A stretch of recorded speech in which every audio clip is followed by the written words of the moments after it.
essentially they paid off their car instead of a credit card. And the credit card interest rate is probably around 27.89%. Essentially, you paid off a loan that was at 6% interest versus one that was at 26% interest. I said this in the event, and again, I tend to be very candid with money. Like, that's really unintelligent is a better word. Investor mindsets are those people who, before they go and make a purchase or before they go ahead and cut an expense, let's say, for example, it could be their groceries or anything from new shoes or whatever. They're trying to make sure that there's a net positive. And so micro shifts start over time and then eventually build. Conscious couples, business partners, and individuals, welcome to the Conscious Couples podcast, where we share our life, love story, and relationship expertise to help you consistently cultivate the most magnificent relationship possible. Never again will you feel hopeless and alone in your intimate relationship challenges. We'll help you have the courage to be your authentic self, communicate effectively, and constructively resolve conflict. Having accumulated thousands of hours coaching, speaking, podcasting, and hosting live events with conscious couples all over the world, Alan and I are here to guide you in all things relationships. Thank you again for tuning into the one place where it's not about you or me, it's about the we.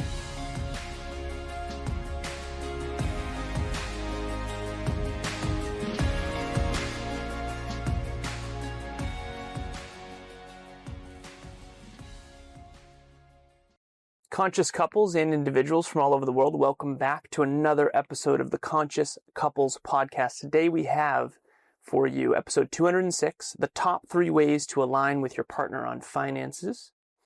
Before we jump into this episode, I want to give a huge shout out and thank you to Next Level Podcast Solutions for producing this show and so many others and spreading all the things the world needs: mental health, personal growth, self-improvement, personal development. And I want to thank you, listener, because you are also spreading that. We lead leaders here. Please spread personal development into the world. The world needs it.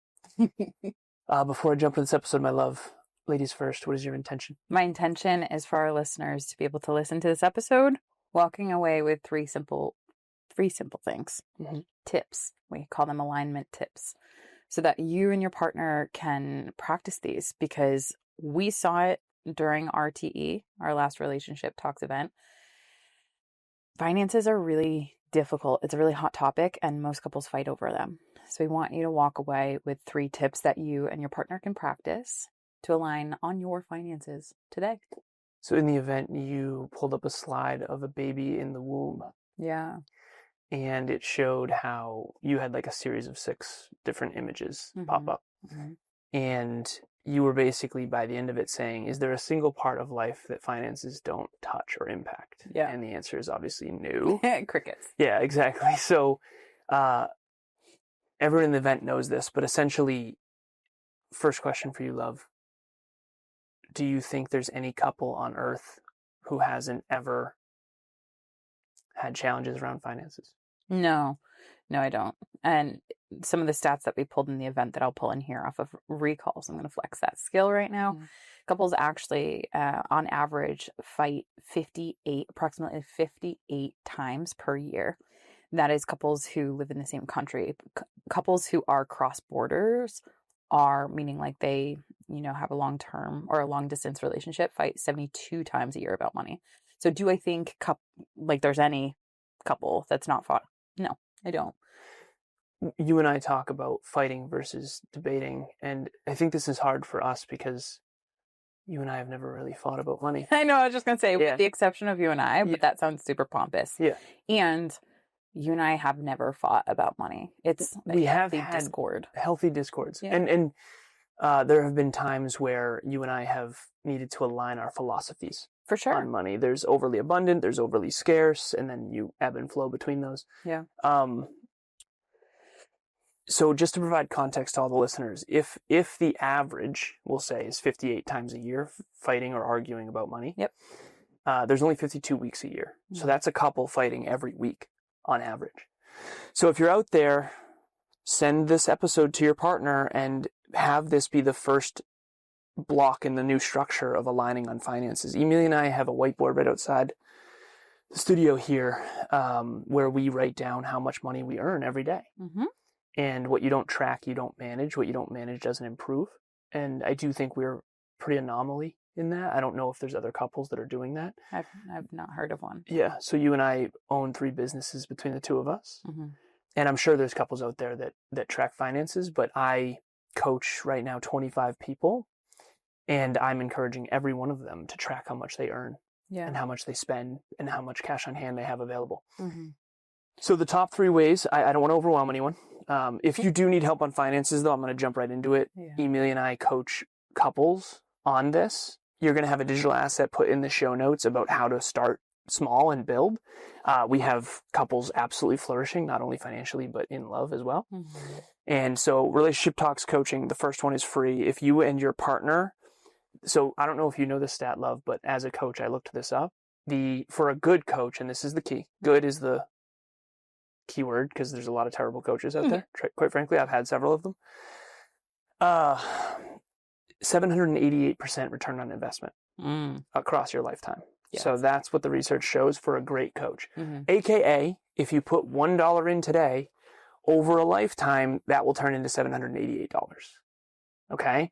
Now, that doesn't mean it's going to happen overnight. I need to make that clear. People say, if you go to Vegas, put $1 in, get $788 back, how long would you play?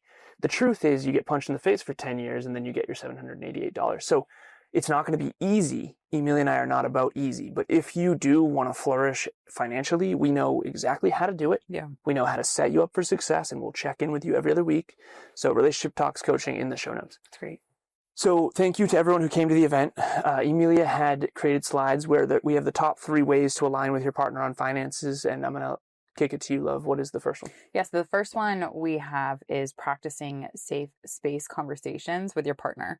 So specifically about money. So we opened up the event, like Alan mentioned, with a picture of a child in the womb. And you might be like, why would she do that? For anyone that was at the event, I would be curious to hear, drop a comment in YouTube what that brought up in you. Because I said, our relationship to money, it starts way before we even consciously are aware of that. And it starts in the womb because of the fact that the way in which our parents, when we were being carried as children, the stress that came in the body system of the mother that was carrying you, it literally 3D printed your code, for lack of a better word, your relationship to money. Well, the idea here is if your central nervous system has a negative response to money or money conversations, you're basically going to unconsciously avoid it and or get all freaked out. Yes. So that's where the first barrier we mentioned is the fact that before you even go and have conversations that are constructive with your partner about money, we shared in the event that your nervous system shuts down or gets overly anxious. And so we really mapped out the different type of attachment styles that people have as they grow. And so those attachment styles essentially influence the way in which your relationship to money as an attachment in life, because again, what area of money or what area of your life does money not touch? 0. How attached are you to money? What does that do to your nervous system? And so the first alignment tip that we gave with all the people that were there was determine what your attachment style is with money. And when you do that, make sure that you're aware of that as you go ahead and practice safe space conversations about money. To make this as simple as possible, how would someone find, I'm going to break it down into 2, only 2. So you either avoid money or you're really anxious about money. I can't have you break it down into 2 because there's 3. There's 3 insecure attachments. All right. The third is so one of them the is combination of both. The combination just of called both, which organized. Okay. Yep. All right. So we're going to do 3. How does someone, let's define each and let's help our listeners identify which one they are. Yeah. To that end, you just did a very basic way of putting it. You're either overly avoidant. So every single time your partner wants to talk to you about money, you jump for the hills or oh, I have to pay, I have to go do this thing at the grocery store that I've been putting off for the last 8 months. All of a sudden your partner is just constantly trying to dodge the conversation. That's an avoidant attachment style when it comes to money. Yep. The anxious attachment style with money is every single time your partner avoids, you inherently go into, we need to talk about money. If we're not talking about money, or if we're not doing this, like there's an insatiable anxiousness around money, and it's almost to the end of too much, right? So there's a little too much on either end with the avoidant and the attachment. So now the disorganized relationship to money is the combination of both. So imagine, picture like the Katy Perry, you're hot and then you're cold. That song. You're hot and you're cold when it comes to money, meaning you want to avoid it, but then you are overly like concerned and always needing to hoard it. So it's this weird push and pull. And for anyone that doesn't have a quote unquote healed relationship with money, that is what you're bringing in, that nervous system state, the avoidant, which is the cold, the anxious, which is the hot, or the combination of both, before you even go into those spaces around conversations around money. So in other words, what's jumping off the page in every one of these is you're not rational. You're Thank not you. rational. So Yeah, not at all. what's a rational decision is, I want to buy this course and I have the money and it's an investment and I think that it's going to be worth it long term and I know that I'll use it to its fullest. Irrational is I buy a bunch of things that I don't need, or I don't buy anything because I'm so concerned all the time about money. The idea here is self-assess, green, yellow, or red. This is what we do. Are you green, meaning money doesn't really freak you out, but it also, I think of the Richter scale, like a earthquake. Okay. Someone who is either really freaked out about money and there's like an earthquake every time you talk about it, or someone who's completely flat, avoids it completely, never talks about it, never tracks their finances. It's an unspoken. They'll never look at their apps. They'll never look at their bank statement. Yep. They'll never look at the elements that money is kind of going in and out of. My business partner had a client who was in business for 5+ years who had never looked at her business bank account. That breaks my heart. Yes, same. And my business gets me furious. Sorry. My business partner Kevin was coaching this person and said, well, that's where we have to start. And I think that I'm going to call everyone out, including myself here. You are not an adult, a grown up, until you can handle money in a way that is professional and objective. Now, I also understand. I know. So I coach 25 people. All right. Some of them are multimillionaires. Several of them are. They don't freak out about money ever. They just are rational about it. And at the event, we had one thing that I want to highlight. People think people with money, of course you're going to be secure about money. You have it. No. They have it because they're secure about it. It's a mindset of money. Right. Yeah. Because a lot of people think, okay, well, of course, you have $100,000 in your bank account. Why would you be freaked out? So you're so calm about money. Easy for you to say from your Ferrari. Here's the thing. The reason they have the Ferrari, not always, but a lot of times, is because they actually are rational about money and built that all along the way. Not always. Generational wealth is a thing. I need to say this. But if you built wealth yourself, you have to face this. And if you and your partner are not having generational wealth, aka parents and grandparents that have wealth passed down, you're going to have to figure this out if you want to live a life of your dreams. So that's number one. Let's go to number two. In other words, I want to comment, and I'm going to weave it into number two. I want to comment on that because of the fact that what that really is people will search, on YouTube or on Google, like, improve my money mindset, and like just thinking that money mindset is going to get improved, and all of a sudden we're going to have lots of money and not all these money problems. When in reality, that's accessing the surface level symptoms. What we're talking about is the deeper identity component, which is number two, micro shifts to shift into an investor identity. How can you do that when your nervous system is totally dysregulated because you have an insecure attachment with money? You won't look at your bank accounts. You won't look at your statements. You have no idea about what the interest rates are with your current credit cards. Like, you have no handle on what is going on in your financial flow.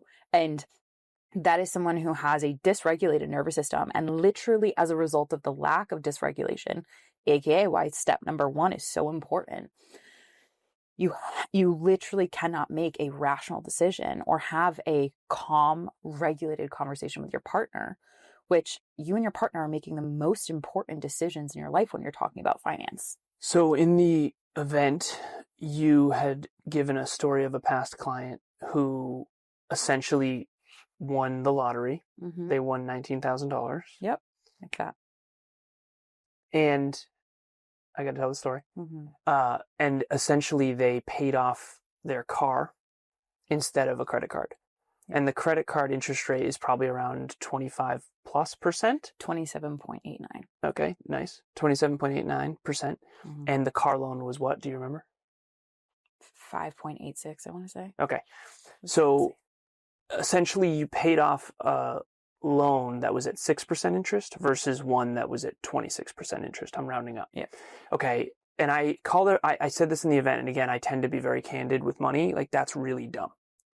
And unintelligent is a better word. It's an irrational thought process. Yes. That's ultimately what's underneath that. So I said this to everyone at the event. I'm going to say it to all of our listeners, because at the end of the day, I care enough about you to call you out so that you win. I feel like one of the reasons we all suck with money is because no one is calling you out and no one's calling it out. If you don't know how many debts you have and what the interest rates are on each, you are screwing up. We had a past person who was going to get married potentially, and they were going to marry someone with hundreds of thousands of dollars worth of debt, and they hadn't even thought about that. And people say, well, love shouldn't include money. Listen, this isn't Candyland. and the truth is, like, who a human is, imagine someone who is not conscientious, not structured, never tracks finances, doesn't know how to earn more, spend less, and invest the difference. They don't have an investor's mindset. Imagine everyone think of the most fun person you know who's like kind of a mess though. Yeah. I would love to hire that person to have them run my company. Yeah. That would never happen. That's like a joke. and Kevin and I joke because when he was the chief financial officer at our company, we almost went out of business. And he's like, I fucking told you not to have me do it. Yeah. You're the numbers guy, right? And the truth is, I think I thought he was better with money than I realized. And I love Kev. He's much better now.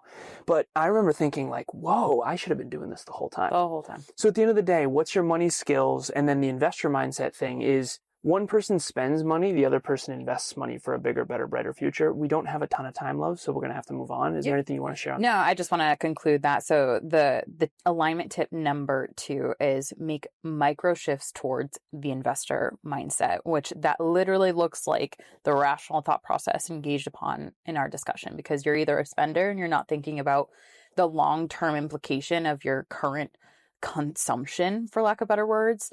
Investor mindsets are those people who, before they go and make a purchase or before they go ahead and cut an expense, let's say, for example, it could be their groceries or anything from new shoes or whatever, they're trying to make sure that there's a net positive. And so micro shifts start over time and then eventually build. So that's kind of tying that one in a bow. Yeah, a simple example real quick is one person buys shoes because they want to look good. The other one buys shoes for the gym because they want to have a better body and a better future, so they feel better.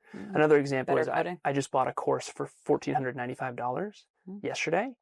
That course I already figure will make me at least $10,000 more, if not hundreds of thousands of dollars more. The mindset underneath that matters more than the money. 100%. Yeah, and again, one more thing, it was $395 for installments, or you could buy it all up front for way less. And I was like, done. Up front.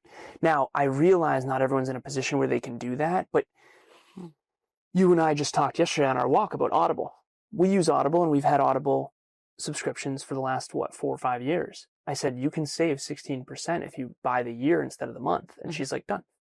Because that's why long-term strategic thinking is everything. Again, I know we got to go, but this topic, we could talk about it forever. Yeah, we adore it. Okay, so the last alignment tip is ultimately simplify your tracking. So in the event, we shared how, on average, people who do quote unquote manage money, and I'm putting air quotes for anyone that's listening to us just audibly, it's around 3 to 4 apps just to try to manage money. Terrible idea. So the systems that we have in efforts to actually keep track, it sends your head into a whirlwind. Every single client that I've had, like, it's so much, and it feels so overwhelming that the cognitive load of it just ends up eating you and spitting you out. And so a lot of people will avoid it all the time until they just have no idea what's going on. So the tip is to simplify your tracking. And we talked about a system that we used, and we had a couple of examples that we did with some RTC clients and how that helped them really get a handle on not only their finances in general, but also the wedding that was coming up and all these quote unquote additional expenses on top of their regular annual expenses. So RTC, by the way, is Relationship Talks Coaching. I just want us to stop using acronyms because obviously our listeners might not know if they're new listeners, right? I think complexity is the enemy of execution. If their systems are too complex, you will not use them. I have one client who's a multimillionaire. I'm technically not multi. He'll call me out for that. He's a 1 millionaire. His net worth is over $1 million. And he and I have been talking about all his bank accounts and all of his different credit cards and all. It's like consolidate the situation. And again, he's very on top of it compared to most, but I told him, you can't have 16 bank accounts and 11 credit cards. And you know what that screams?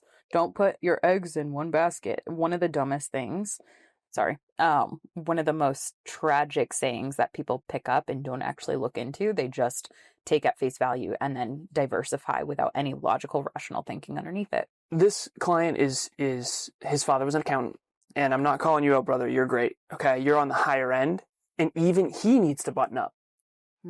Yeah. Right? He's spending more than he thought, and we tracked it down to the 1,000. And now he's trying to get it down to only 70K he wants to spend next year. I'll keep it anonymous.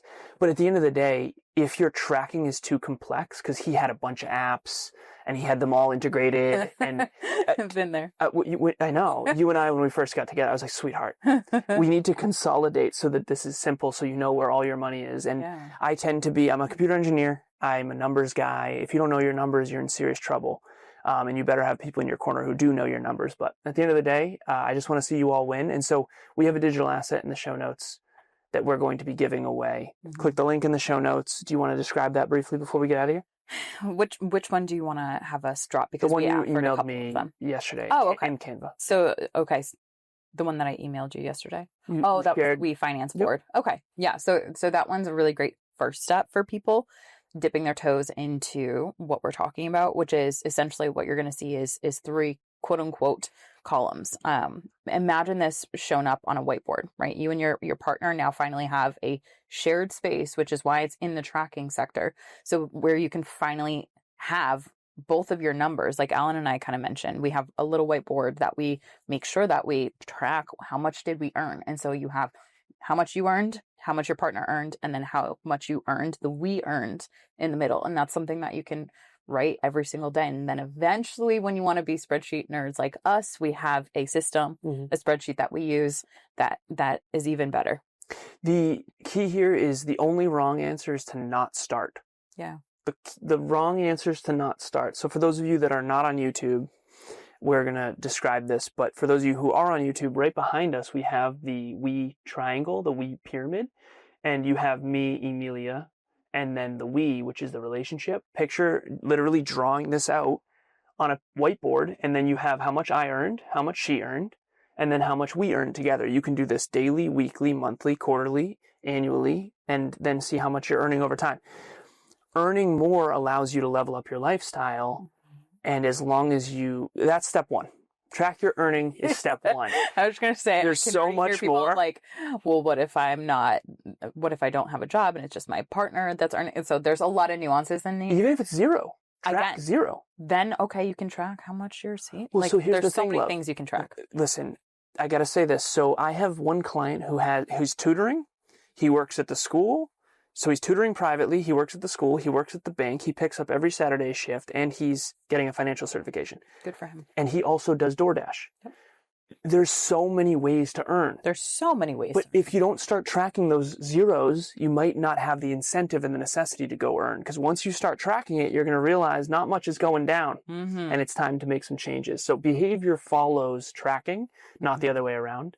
And even if you have to track 0 for a long time, that's going to hurt your self-esteem in the short term, but in the long term, it'll help you grow. Speaking of self-esteem, our next relationship talks event is going to be about getting on the same page about failing forward. So what Alan just talked about, imagine you now start tracking and all of a sudden there's zeros coming in.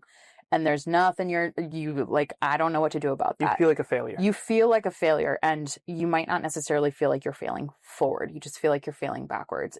More often than not, we find couples come to us and one partner is far more, has like this self-esteem that is impermeable. It doesn't get touched when they fail forward, because that's just a part of the learning lesson around, okay, now I understand something about what I'm trying to do. I understand a little bit more where I'm off. So you understand the formula's off. Whereas the other partner in this couple, most of the couples that come to us, has a fear of failure. And so they never end up failing forward, and it becomes this contention in the relationship. So pretty girl, self-esteem drops. We have a couple. One of them started applying to jobs. Yeah. And it was first 3 a week. Yep. She started with 3 a week. Okay. And then we touched base and I said, how many? So we touched base and I said, how many have you done? She said 7. She said, I was getting disheartened. Yeah. And I said, how many have you applied to? She said 7. I said, until you get to 700, don't even stress. Yeah. I'm being playful. Her partner did 1,000 cold calls this past weekend. So he has a much better relationship with failure than she does. Yeah. And now that she's doing 1 a day, she already got a phone interview. She's going to get a job. But you have to get over that fear of failure. And I think that's a practical example of what we're talking about. Great. So at that event, we're going to help you and your partner align on your ambitions. And the partner that struggles with the fixed mindset and with failure, we're going to help you help them and help them evolve so that you two can achieve your dreams together. Cool. Love it. Anything you want to add, love? If this is something you struggle with, definitely book a free call with us. Yeah. You will be exponentially better off than not. You have nothing to lose. 94% of your success, according to a study from Harvard, says that 94% of your success comes down to who you associate with. The people in our corner are all winning. They're failing forward, and they're definitely not living the dream every second of every day. They're working really hard, but they're working and making progress toward their goals and dreams. I can't stress it enough. This is my 2026 thing. Very last thing I'll say on this episode. If you want your life to change, you have to get around better people. Facts. You have to. So let us be those people. We want to see you win. Don't you want to be around people who will fight for your success? Who want to see you win? We want to see you win so bad. I'm holding it back right now. I want to see people win so bad. And we'll get out of here. So book that if you haven't yet. We appreciate you all. Thank you for all of those who did come to the event. Please register for the next one. The registration will be in the show notes. We can't wait to see you there. And as always, it's not about you or me. It's about the we. The we. We'll talk to you next time. Bye, everyone. Thanks for joining us for another episode of the Conscious Couples podcast. We love connecting with the Conscious Couples community, so please check the show notes to connect with us and say hello on social media. If you and your partner resonated with this episode, please leave us a 5-star review at the link in the show notes and share this with someone you love. Until next time, it's not about you or me, it's about the we. We'll talk to you next time.